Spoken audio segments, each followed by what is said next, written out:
हरे कृष्ण। श्रीमद् भगवद गीता यथारूप अध्याय 1 श्लोक संख्या 23। योत्स्यमानानन् अवेक्षेऽहं य एते अत्र समागतः धार्तराष्ट्रास्य दुर्बुद्धेर्युद्धे प्रिया चिकीर्षव।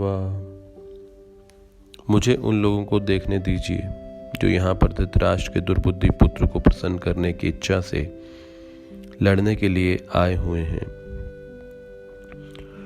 तो विशेष शब्द उपयोग किया गया है धृतराष्ट्र के दुर्बुद्धि पुत्र, दुर्बुद्धेर युद्धे और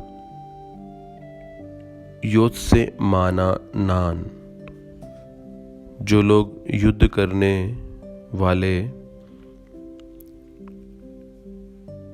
पर दुर्योधन को प्रसन्न करने की इच्छा से आए थे।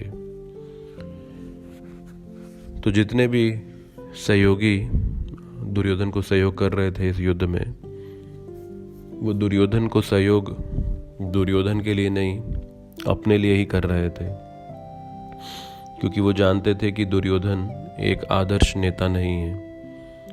और अगर दुर्योधन हस्तिनापुर का शासक बनता है, जो कि पूरे विश्व का शासक कहलाएगा, तो दुर्योधन के अंतर्गत हम स्वतंत्रता पूर्वक अपना साम्राज्य चला सकेंगे, अपना स्वधर, अपना स्वच्छंद व्यवहार कर सकेंगे। पर दूसरी ओर अगर युधिष्ठिर महाराज राजा बन जाएंगे, तो युधिष्ठिर महाराज एक आदर्श नेता थे और वो भली भांति सभी को नियंत्रित कर लेंगे और हमारी स्वतंत्रता समाप्त हो जाएगी। तो दुर्योधन के सहयोगी नहीं थे, वो अपने भोग इच्छा के सहयोगी थे। तो एक बद्ध जीव हमेशा से स्वार्थों के साथ बंधा है, और जो भगवान कृष्ण की भक्ति है, नाते स्वार्थ गतिम ही विष्णु, वो निस्वार्थ भावना से की जाती है। क्योंकि जब तक हम स्वार्थों से बंधे हैं, तब तक हम जन्म और मृत्यु के चक्र में बाहर नहीं आ सकते। हम कर्म और उनकी प्रतिक्रियाओं के चक्र में बार बार घूमते रहेंगे। षड अषड योनि जन्मशु अनेक योनियों को प्राप्त करेंगे और त्यागेंगे। तो दुर्योधन के सहयोगी वास्तव में वो मुक्ति नहीं, वो इस भौतिक जगत भगवान की शक्ति को भोगना चाहते थे।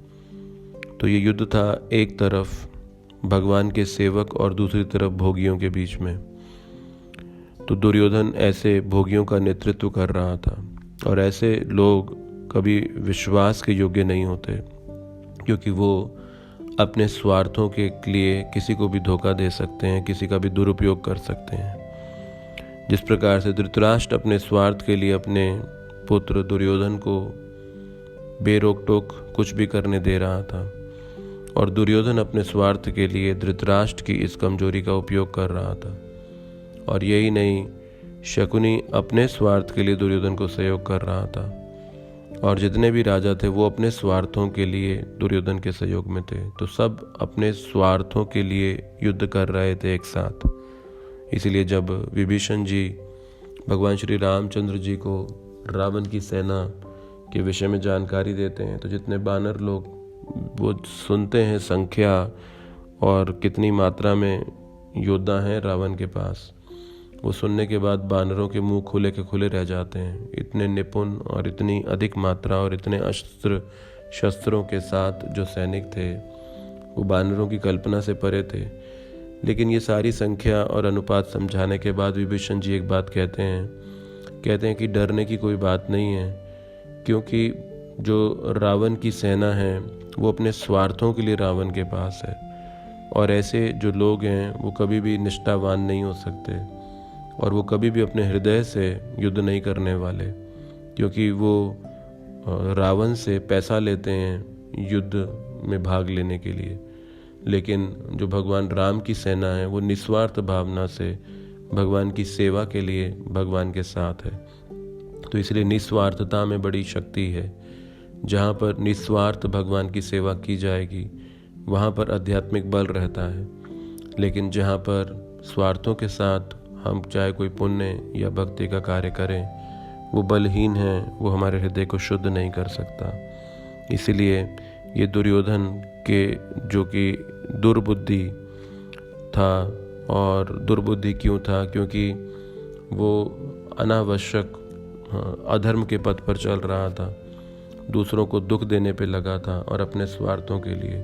तो इस क्षणिक जीवन में हम दूसरों के अधिकार, दूसरों की संपत्ति का भोग कर कर अधिक सुखी नहीं हो सकते। ये इंद्रियां आत्मा को एक सीमा तक ही सुख दे सकती हैं, लेकिन निस्वार्थ भाव से जब हम भगवान की शरण लें, उनका भजन करें, उनकी भक्ति करें, तो वहाँ पर हमें पूर्ण संतुष्टि प्राप्त हो सकती है। तो ये अब भूमिका बन रही है एक महत्वपूर्ण घटना की ओर, और आने वाले श्लोक इसका उद्घाटन करेंगे कि वो महत्वपूर्ण घटना क्या है। धन्यवाद।